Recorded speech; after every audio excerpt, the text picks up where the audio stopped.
107, 143, 144. Hare Krishna.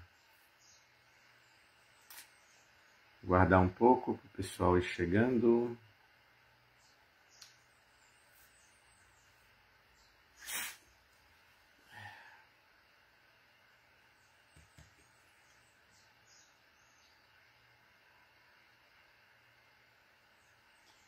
Hare Krishna, Hare Krishna, Krishna Krishna, Hare Hare, Hare Rama,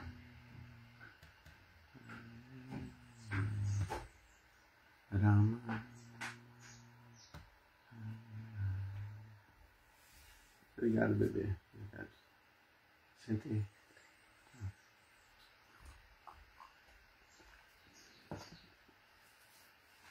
Hare Krishna, muito bom dia.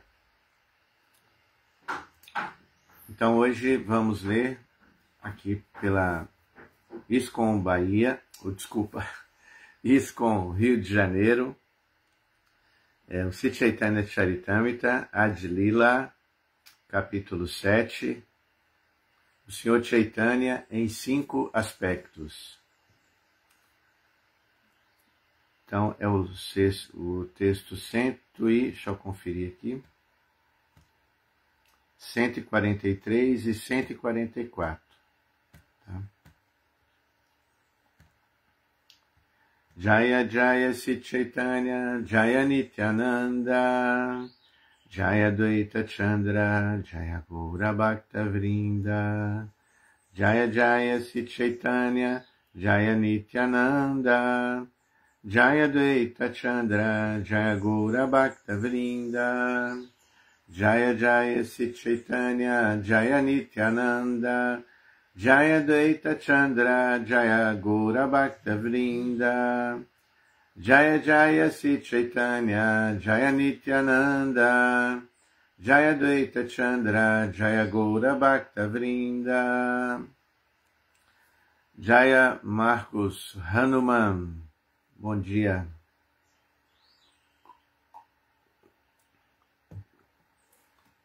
Então, vamos iniciar a leitura. Adi Lila, capítulo 7, texto 143. Krishnera charanen haya yadi anuraga, Krishna vinu aniyatra taranahi Raheraga. Se alguém desenvolve seu amor por Deus e se apega aos pés de lótus de Krishna, gradualmente perde seu apego por todo o resto. Tem um comentário, Sua Divina Graça, Srila Prabhupada. Esta é uma forma de testar o avanço em serviço devocional, como declarado no Srimad Bhagavatam 11, 2, 42. Bhakti Pareshanubhavo Virakti Anyatra Cha. Em Bhakti, o único apego do devoto é Krishna. Ele não deseja mais manter seus apegos a qualquer outras coisas. Embora os filósofos mayavadis sejam supostamente muito avançados no caminho da liberação, vemos que após algum tempo eles descem a atividades políticas e filantrópicas. Muitos grandes sannyasis que eram supostamente liberados e muito avançados têm caído novamente em atividades materialistas, embora abandonassem este mundo por julgá-lo mithya, o falso. Contudo, ao desenvolver-se em serviço devocional, o devoto não tem mais apegos a semelhantes atividades filantrópicas. Sua única inspiração é para servir ao Senhor, e ele dedica toda a sua vida a tal serviço. Essa é a diferença entre filósofos Vaishnavas e Mayavadis. Portanto, o serviço devocional é prático, ao passo que a filosofia mayavada não passa de especulação mental. Bom dia novamente, bom dia Sundarangi, Devidasi, Hare Krishna. Então, vou fazer um breve comentário desse texto e depois ler o próximo texto para seguir o roteiro aí do cronograma, né, de vocês, da leitura do Chaitanya Charitamrita. É interessante que aqui em Nova Gokula, onde eu moro, o Chaitanya Charitamrita, nós fazíamos a leitura também aos domingos. Como aqui tem um fluxo muito grande de visitantes, pessoas que vêm pela primeira vez, nós transferimos, né, a leitura para quarta-feira. Eu até comentei com o Paravioma que estava aqui, porque passamos para quarta-feira, no meio da semana, porque só tem devotos, né? Curiosamente, né, nessa quarta-feira agora, como é esse momento ainda de férias, estava cheio de visitantes. Ainda está, né? Muitos visitantes aqui. E por mais que o Paravioma se esforçasse, né, para contextualizar, é natural que os devotos, em respeito, né, aos visitantes, contextualizem, né? Porém, ainda assim, os temas do Chaitanya Charitamrita são muito confidenciais, né, específico para devotos. Por isso,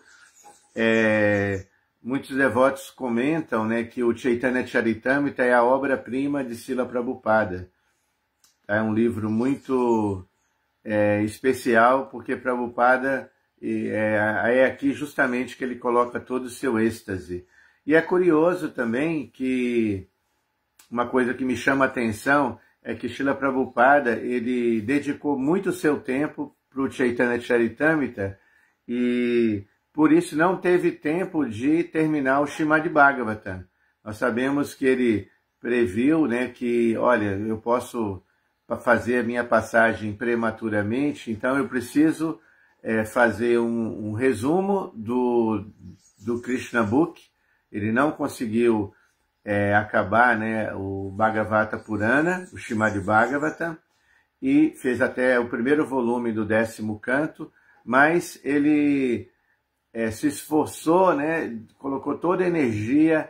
Eu me lembro que na biografia de Prabhupada, ele insistia que os devotos da BBT fossem publicando, né, editando, né, os textos que ele ia escrevendo. Tinha um devoto que ia fazendo as pinturas, né, que ilustrava a obra.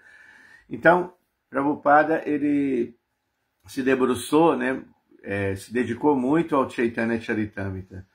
E porque o Chaitanya Charitamrita apresenta, né, o êxtase, né,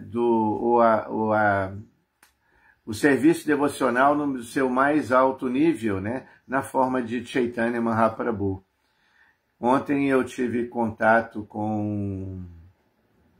Tem um amigo, né, que é de outra Gaudia, e ele, da Missão Vrinda, sempre a gente está conversando, ele sempre liga para mim, e ontem ele ligou para mim e contou uma história, contou que Prabhupada, quando estava ainda na Índia, parece que, se eu não me falha a memória, foi no Radha Kunda, ficou um tempo ali no Radha Kunda, e um devoto testemunhou, né, que Prabhupada à noite ficava chorando, né, chorava muito, e toda noite ele via alguém chorando e se deparou com a pessoa de Prabhupada, chorando de êxtase, de amor a Krishna.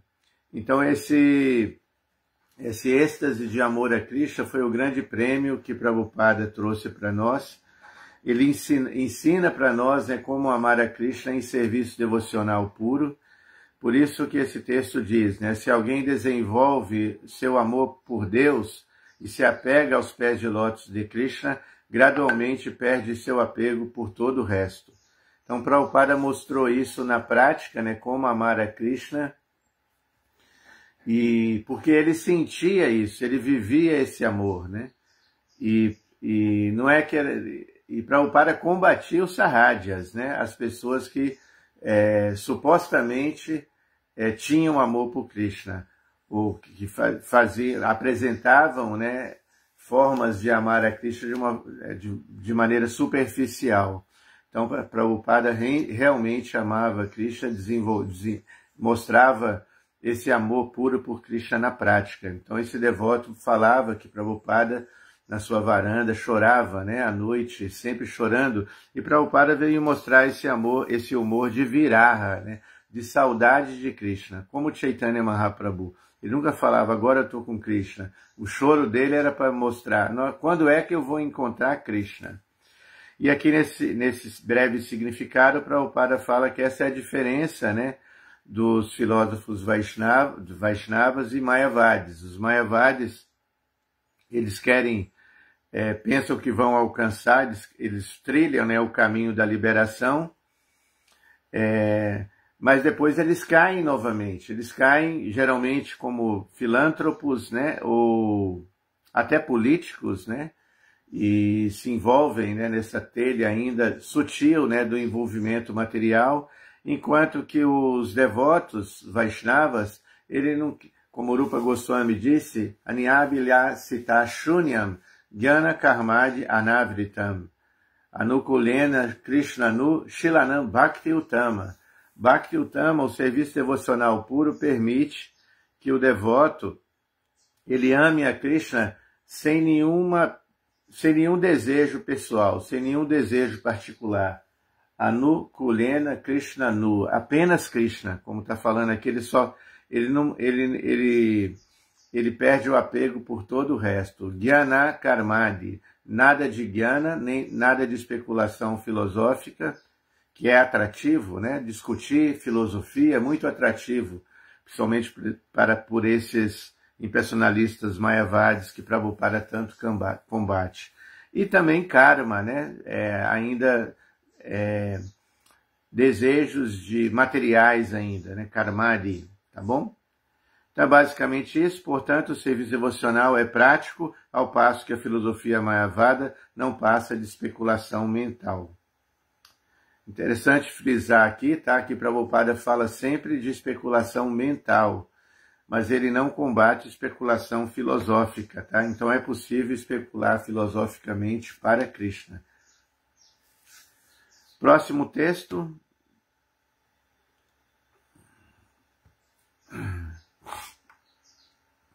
Número 144.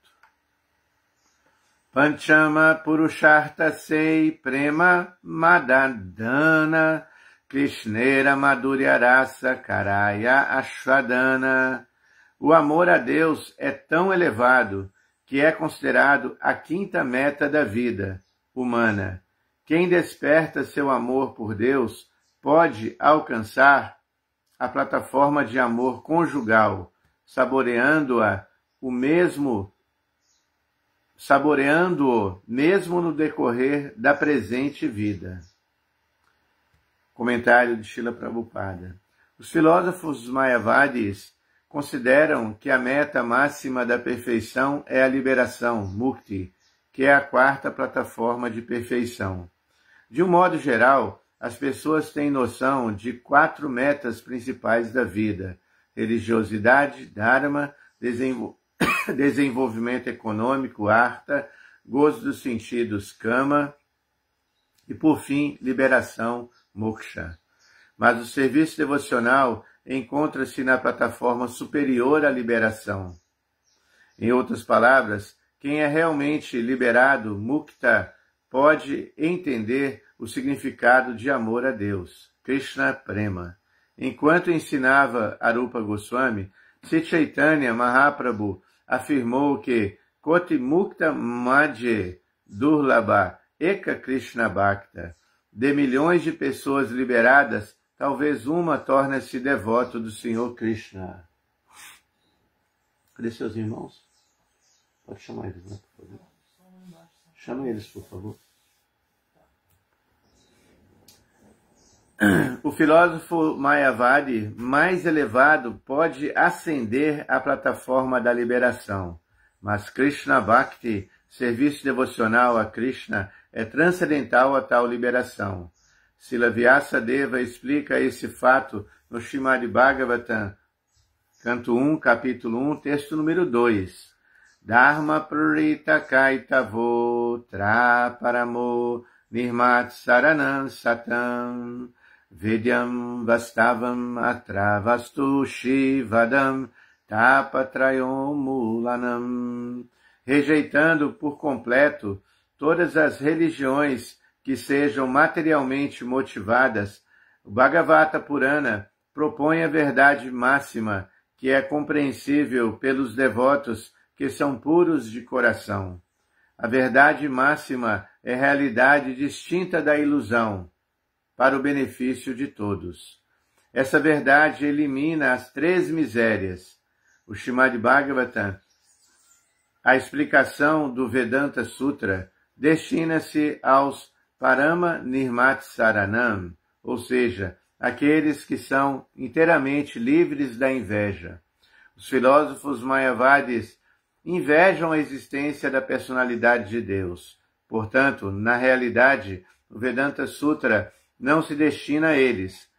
Eles desnecessariamente metem seus narizes no Vedanta Sutra, mas não têm capacidade de compreendê-lo, porque o autor do Vedanta Sutra escreve em seu comentário, o Srimad Bhagavatam, que esta obra é para aqueles que são puros de coração, para amor Nirmat Saranam.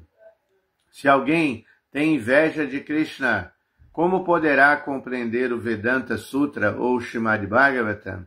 A ocupação básica dos Mayavadis é ofender a suprema personalidade de Deus, Krishna. Por exemplo, embora Krishna exija nossa rendição na Bhagavad Gita, o maior estudioso e suposto filósofo na Índia protesta que não é a Krishna que devemos nos render. Portanto, ele é invejoso. Como os Mayavadis de todas as diferentes espécies têm inveja de Krishna, eles não têm competência para entender o significado do Vedanta Sutra, mesmo que estivessem na plataforma liberada, como afirmam falsamente aqui Krishnadas Kaviraja Goswami, repete a afirmação de Sri Chaitanya Mahaprabhu de que o amor a Krishna está além do estado da liberação.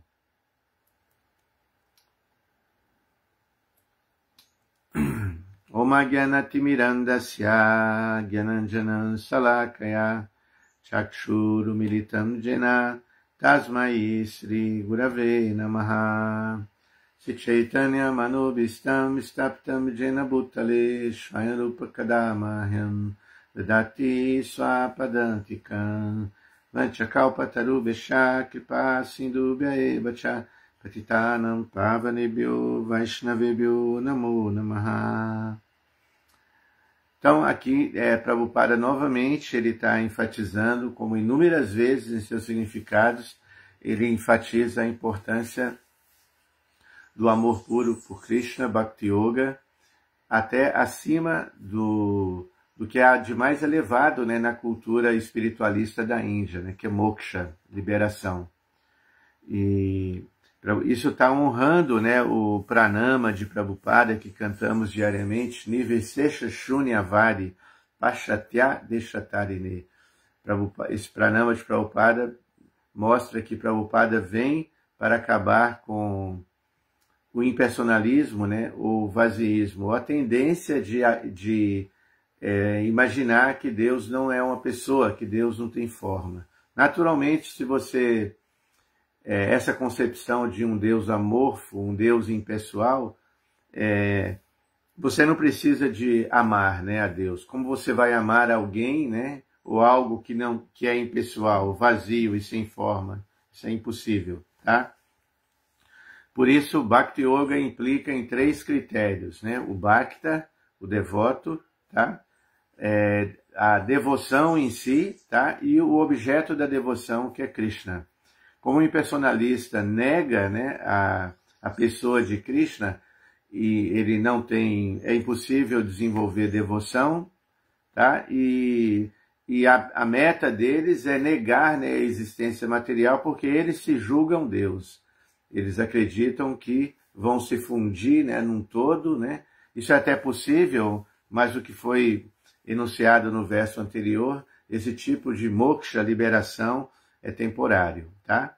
Então eu vou dar ênfase aqui no tema que foi me enviado, tá? Falar dos 4 Purusharthas e, ao mesmo tempo, concluir fundamentando, né? Justificando sobre a importância de Prema Bhakti de uma forma mais filosófica, tá? Então, tradicionalmente, as 4 metras, né? Tradicionalmente, as escolas da Índia, assim, nos textos primários, o Manusmriti, por exemplo, até mesmo o Mahabharata, o Srimad Bhagavatam, o Bhagavad Gita, né? Tem escrituras como os Dharma Shastras,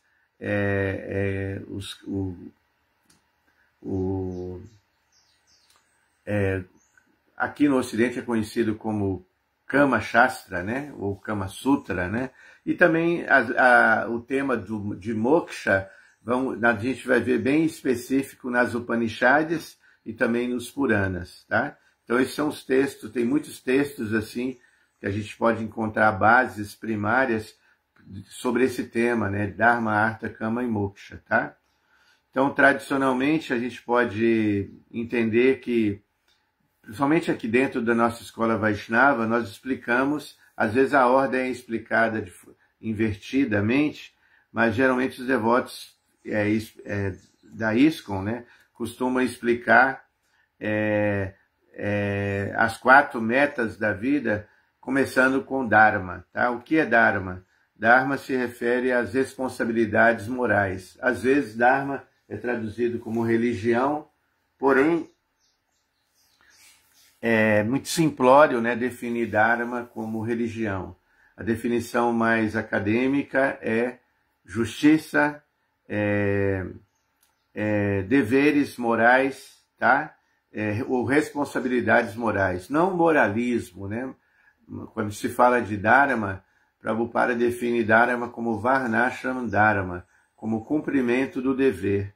Aquele líder que se esforça para fazer com que seus subordinados cumpram seus próprios deveres, e ele próprio cumpre o seu dever, e não impede, né, que as pessoas cumpram o seu próprio dever, isso é Dharma, tá?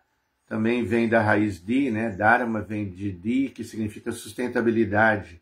Quando alguém cumpre o próprio dever, ela fica equilibrada, fica em harmonia, fica feliz.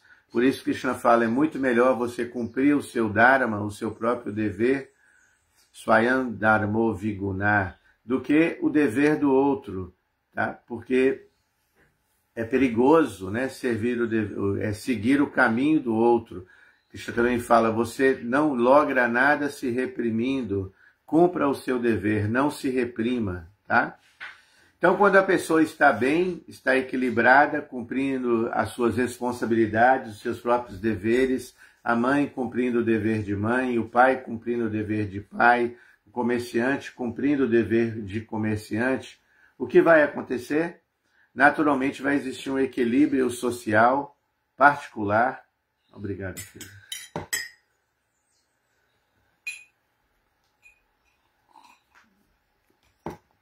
Vai existir um equilíbrio e assim, uma pessoa que está em equilíbrio, ela pode entrar na próxima fase, que é Artha, tá? Geralmente Dharma é enfatizado na primeira fase da vida, que é Brahmacharya, a fase onde o estudante se dedica,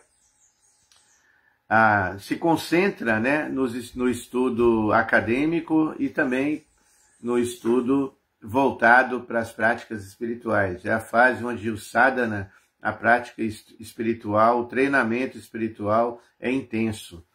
Prabhupada costuma explicar que, devido ao treinamento escasso e à educação precária, a ausência de treinamento e educação escassa, Prabhupada comenta que as famílias que geravam, né, grandes mestres e professores foram se degradando e se converteram em famílias de casta, onde os filhos se autoproclamam, se autodefinem, né, em diferentes tipos de estamentos sociais apenas pelo nascimento, não pelo mérito. Como Krishna diz, Guna Karma Vibhagasha.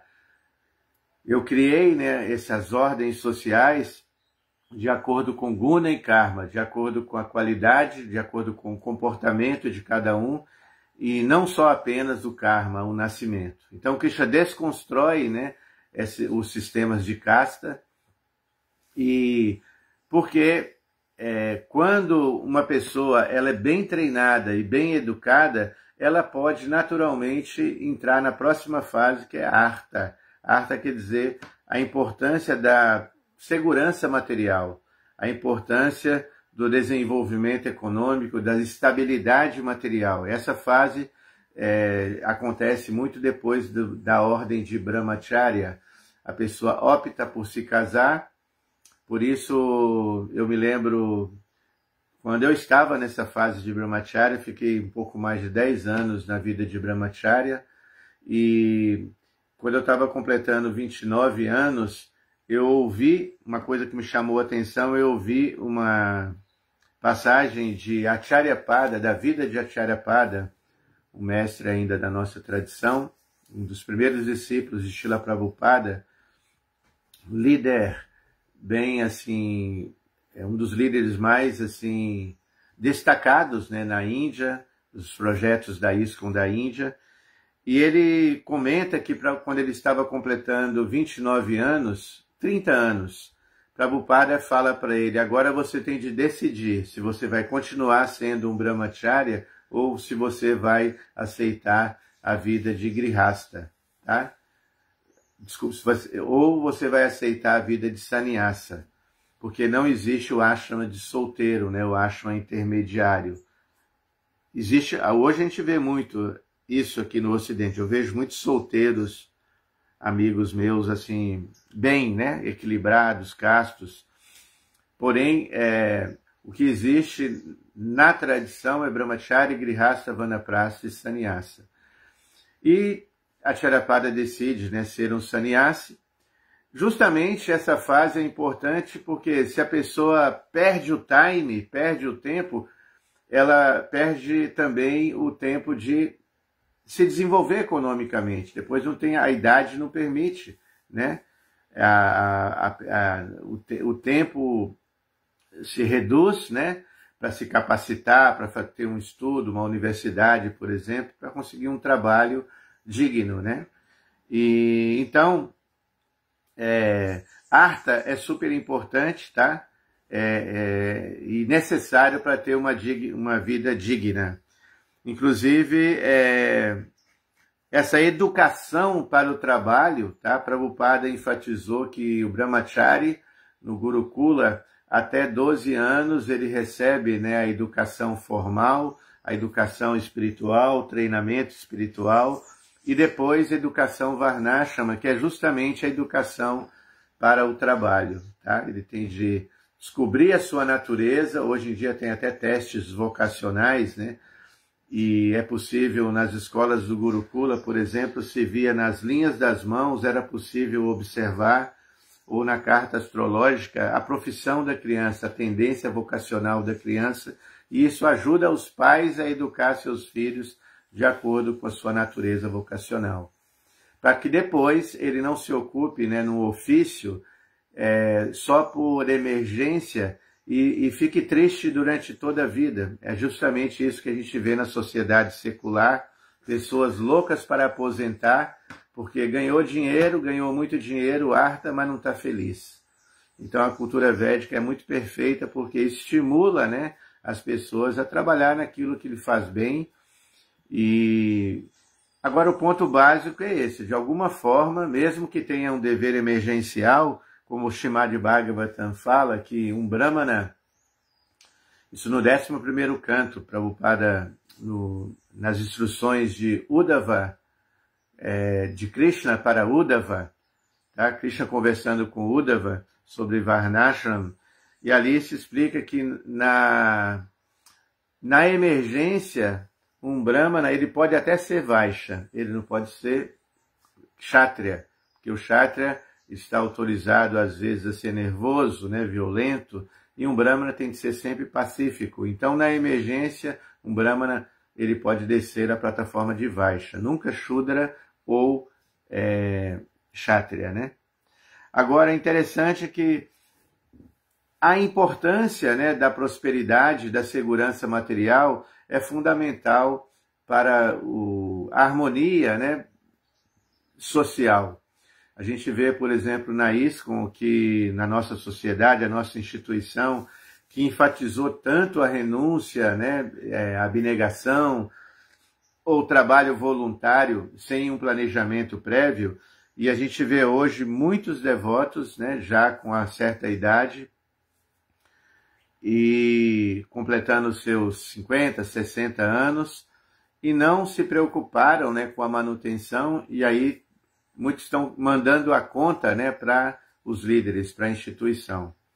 Apesar de que, né, nós podemos perceber, né, que a ISKCON, eu como falo aqui como membro da tradição, como membro da ISKCON, né, que eu tive, por exemplo, muitos anos, 10, 15 anos, assim, dedicação completa, cada centavo que a gente coletava na rua, com o Sankirtan, com a venda de livros, incensos, a gente dava integralmente. Quando nós casamos, houve um equilíbrio, tá? Aqui mesmo em Nova Gokula, a gente vê um equilíbrio completo, diferente de algumas comunidades, não só de devotos, mas de outras comunidades também, onde os membros da comunidade são obrigados a dar 100% do seu tempo, porque tempo também é dinheiro, né? 100% do tempo, doar tudo para a instituição. Há pouco tempo agora, semana retrasada, um líder espiritual de uma corrente espiritualista, aí eu não vou citar o nome para não expor, esse líder estava sendo acusado, né, pelos membros da comunidade por ter desviado milhões assim, e forçado os membros da comunidade a dar todo o dinheiro para ele, né? E então é muito importante, né, principalmente os locais das comunidades onde tem brahmacharis e grihastas dedicados, pensar nesse planejamento econômico, que é Artha, tá? Artha, supostamente, né, o desenvolvimento econômico vai levar a Kama. Kama quer dizer a busca por prazer ou satisfação dos desejos. Não necessariamente apenas desejos grosseiros, desejos materiais, né? Satisfazer desejos é uma parte muito natural para a vida humana, tá? O problema é desejos desequilibrados, né? Desejos, um planejamento da vida sem regras, tá? Sem regramento, tá? Então, por quê? Se a pessoa tem um Dharma, um Artha e um Kama, desejos equilibrados, ela vai poder naturalmente chegar na fase de Moksha. Essa fase de Moksha, ela se apresenta geralmente na idade mais avançada, 60, na verdade 60 anos, assim, uma experiência particular. Esse ano eu completo 60 anos. E é um momento que eu estou planejando aqui com a família puxar o meu freio, sabe? Puxar o freio, puxar mesmo o freio, para voltar àquela fase que eu tinha um sadhana mais estrito, justamente esse ano. Desde o dia que começou, estou acordando às 4 da manhã para o Mangala. Então agora eu voltar ao meu sadhana, né? Porque moksha, ou seja, a liberação do ciclo de nascimento e morte, ou a busca pela verdade última, né? Essa é a realização do eu verdadeiro, tá? E agora, deu para entender, né? Meus meninos estão aqui. Essas são as 4 fases da vida, tá? Repitam comigo. Dharma, Artha, Kama e Moksha, tá? Dharma, o equilíbrio, tá? da vida, tá? O treinamento espiritual, tá? A pessoa tem uma vida moral, né? Ética. Depois, ela está preparada para se desenvolver economicamente, arta, sem ser acusado de ser um capitalista ou materialista. Depois que ela desenvolve economicamente, o dinheiro pode comprar o quê? Cama, prazer. Se ela receber um treinamento, ela não vai atrás de prazeres fúteis, tá? Ela vai ter desejos equilibrados e vai se capacitar. Ela não vai estar cheia de vícios, né? E vai estar preparada para a última fase, que é moksha, tá? Agora, um Vaishnava, um devoto de Krishna, ele rejeita a liberação impessoal, tá? Tem vários tipos de moksha, tá? E tem, por exemplo, um tipo de moksha chamado de Sarupya, Samipya, Sharti e Ekatvam. Sarupya quer dizer a moksha, onde você volta para o mundo espiritual, os mundos Vaikunta, e fica com a mesma forma de Krishna mesmo, Sarupya. Samipya, ter a mesma opulência que Deus, Sharti, ter a mesma opulência, Samipya, ser um amigo pessoal de Deus, e Salokya, né? Estar ali no mesmo planeta, e, se eu não esqueci nenhum, Ekatvam é se fundir na forma ou no corpo de Deus. Isso não é permitido, tá? Você se fundir. O devoto considera, né, esse tipo de moksha, a fusão no corpo do Senhor, como sendo demoníaco. O devoto nunca rejeita a forma de Krishna para se fundir no corpo de Krishna. Isso eu já introduzi, porque a meta de um devoto ele sabe que superior a essa moksha é prema bhakti, tá? Então, estão entendendo a integração, né, dessas 4 metas com a 5ª meta? Então,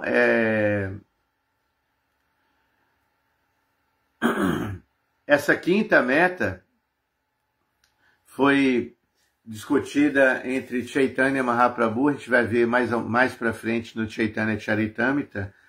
Essa discussão foi tida com Chaitanya Mahaprabhu, com Ramananda Raya, tá? E quando Chaitanya Mahaprabhu fala sobre esse 5º Purushartha, ele fala com argumentos e vivência prática mesmo. Então, aqui no comentário, né, Srila Prabhupada, ele adiciona, né, citando o 2º verso do Srimad Bhagavatam, Dharma Prorita Kaitavo Tra Paramo Nirmat Saranam Satam. Nirmat Saranam Satam significa que esse conhecimento, tá, de Bhakti, acima de Moksha, é para a pessoa sincera, Nirmat Saranam, aquela pessoa que é pura de coração, tá? Então, a Bhakti, né, ele é um amor devocional puro e a entrega completa a Deus, tá? Enquanto as 4 metas anteriores, elas são importantes, são fundamentais para as nossas vidas, mas elas podem ser vistas como etapas, né, como uma jornada de vida, tá? Enquanto que Prema Bhakti, ela transcende as outras metas, porque é baseada no amor puro, né, altruísta, na devoção, né, e que nos conecta com o divino. E esse amor puro por Krishna, ele já existe em toda a entidade viva, como o Chaitanya Mahaprabhu explica, Nitya Siddha Krishna Prema. O amor por Krishna já existe dentro do coração de todas as entidades vivas. Srila Prabhupada costumava dizer, não pense, né, que eu estou trazendo uma nova religião, né, a relação com Deus, né, todo mundo de uma forma ou de outra já é um amante de Deus, já é um amante de Krishna. E esse verso de hoje do Chaitanya Charitamrita vai tão fundo nesse tema que ele fala, vou repetir aqui o verso para finalizar, Panchama Purushartha Sei Prema Mahadana. Krishnera Madhurya Rasa, Karaya Ashwadana. O amor a Deus é tão elevado que é considerado a quinta meta da vida humana.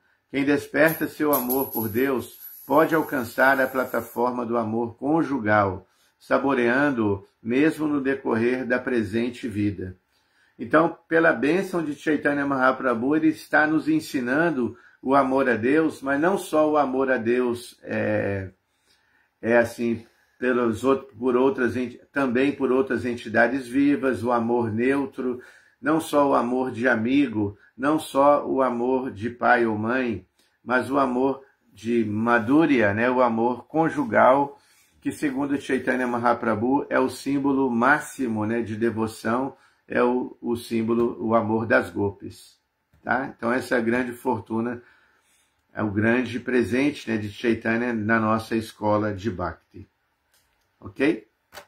Então, eu acho que é isso, gente. Vou ver aqui agora as argumentações. Sundarangi Devidasi, ela fala, Prabhu, o senhor tem praticado esse planejamento dos Varnas com seus filhos para saber a tendência de cada um?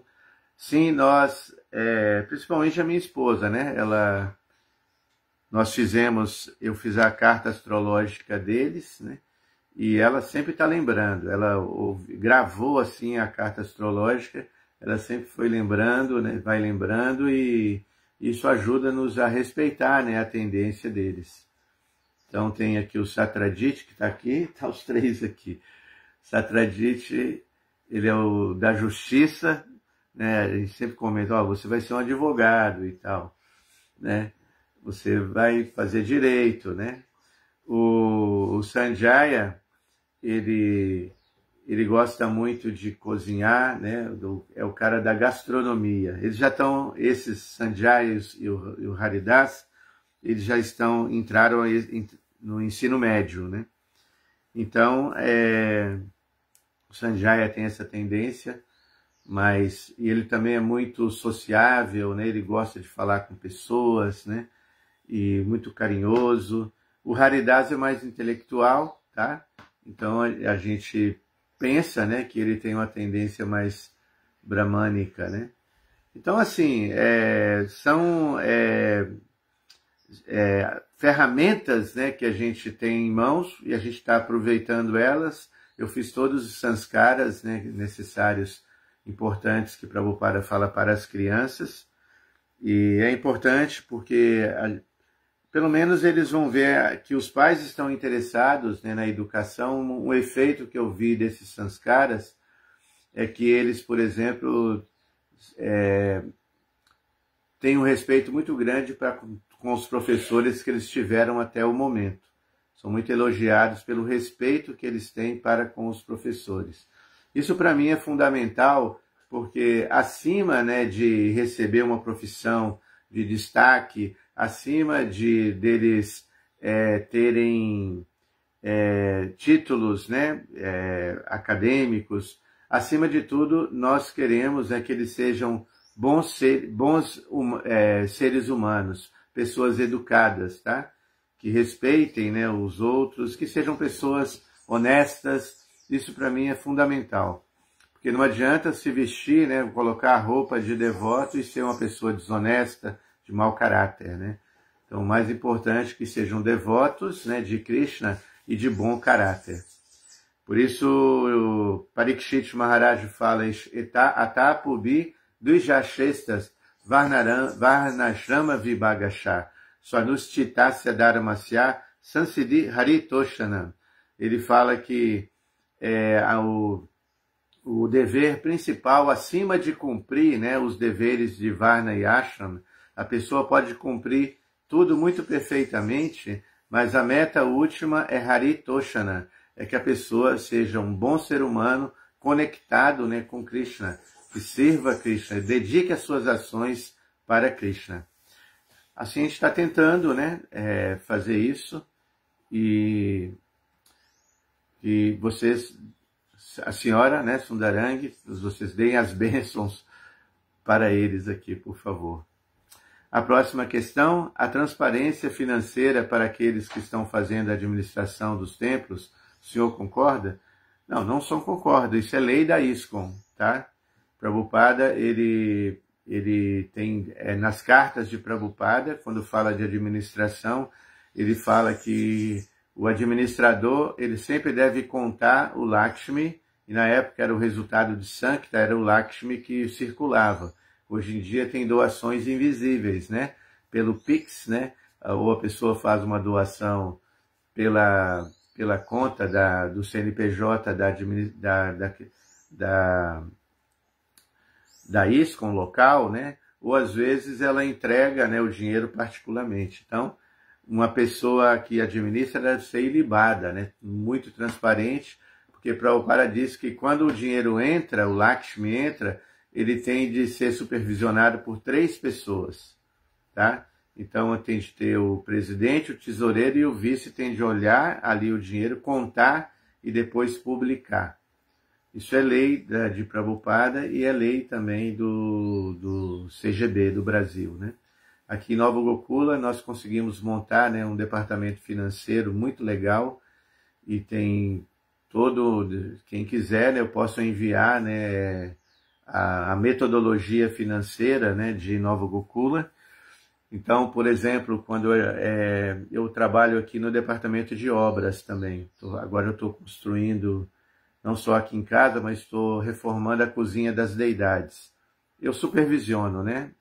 Faço mais a parte de como mestre de obras, né?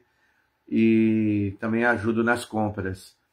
E geralmente quando as repartições públicas de Nova Gokula são mantidas com doações. Então, para a transparência com os doadores, o que nós fazemos? A tesoureira, que chama Madhavi, cada centavo eu tenho que trazer nota. Tá?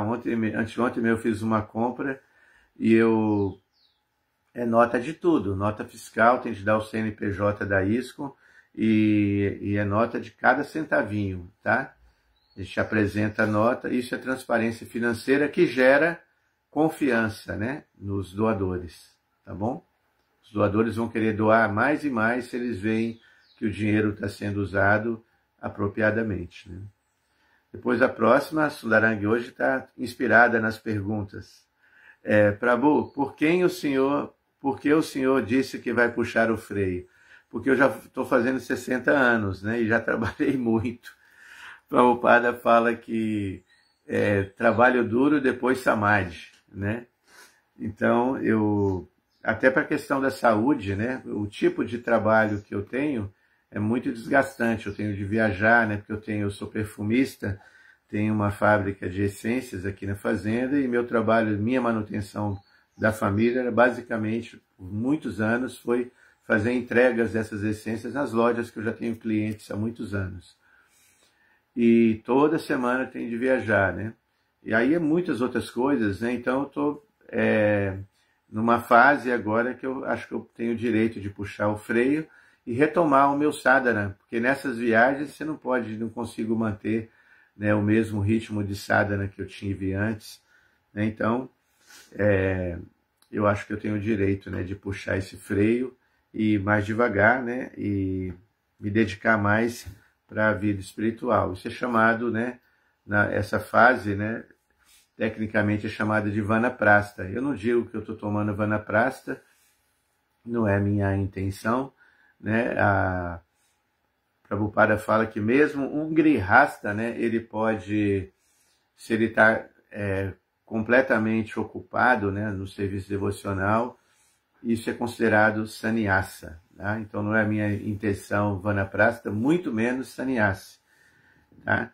Eu quero continuar, né, nas minhas atividades normais e estou confortável, né, como eu estou aqui. E porque sannyasi na nossa escola, na nossa tradição, apenas na nossa tradição mesmo, Madhvacharya, segundo Madhvacharya, os textos de Madhvacharya, que foi o grande mestre que se destacou na nossa escola, segundo Madhvacharya, só alcança moksha, só alcança liberação, para não dizer bhakti, quem toma sannyasa. Então, e até uma mulher tem de nascer numa outra vida como homem para se tornar um sannyasi e depois alcançar a liberação. Porém, Chaitanya Mahaprabhu, bondosamente, ele faz uma mescla, né? Ele faz um agrupamento de todas as doutrinas, né? Das 4 sampradayas e inclusive ele enfatiza que tomar sannyasi para Kali Yuga é proibido, principalmente sannyasi mayavada, né? Então, a nossa ideia é continuar cumprindo os nossos deveres e pedir as bênçãos de Krishna para que a gente tenha algum amor, né, por Krishna, que é o tema desse verso, tá? Então, muito obrigado, né, parabéns, Prabhu, pela educação de seus filhos, que seja o exemplo para todos, e muito obrigado pelas bênçãos, Sundarangi. Mais nenhuma questão, gente? Acho que isso é um tema muito assim, profundo, né? Como eu disse, esse é um tema confidencial, amor puro por Krishna. E aqui Prabhupada fala que é um tema que Shukadeva Goswami, Krishnadas Kaviraj Goswami, está repetindo aqui a afirmação de Chaitanya Mahaprabhu de que o amor a Krishna está além do estado de liberação.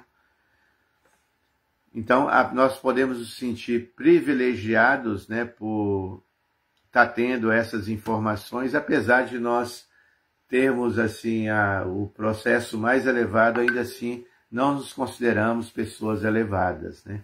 Esse é um problema, né? A gente achar que eu tenho o processo mais elevado, eu adoro Bhagavan, a Krishna, a pessoa de Krishna que está acima de Brahman e Paramatma, que está acima de Moksha. Então conclui-se que eu sou elevado. Não é assim, tá? Eu me lembro uma vez, quando eu era devoto novo ainda, e tinha ouvido esse tema, eu encontrei, assim, abordando as pessoas na rua ali no Centro Nervoso de São Paulo, eu abordei um senhor que tinha uma maleta, você andava aquelas maletinhas 007, né? E o senhor, né, eu comecei a tentar convencê-lo a levar o Bhagavad Gita, e ele foi, de repente, e ele usava uma terno e gravata, assim, muito bem vestido, ele foi, abriu a maleta dele e pegou uma Bíblia e falou para mim assim, o que você está fazendo e falando é satânico, porque você não vai alcançar salvação, que é sinônimo também de liberação, né? Aí quando ele falou isso para mim, nunca me esqueço que eu falei assim, mas eu não estou afim de salvação ou liberação, né? A nossa teologia defende que Bhakti, o amor, amar a Deus, está acima de salvação, né? Acima de libertação. De alguma forma ele não conseguiu entender isso, sabe? E começou a abrir a Bíblia assim, né, para dar mais argumentos, para defender que a salvação é superior a Bhakti, né? Ao amor a Deus. Aí nisso eu vi que não ia ter argumento, sair fora. E fiquei assim, né, pensando, né, como é um tema tão confidencial, né? Um tema mesmo para devotos mesmo, né? Sinceros, né, e sérios, né? Tá bom, gente? Muito obrigado pela oportunidade de estar aqui com vocês. Que tenham um ótimo domingo, tá? Hare Krishna.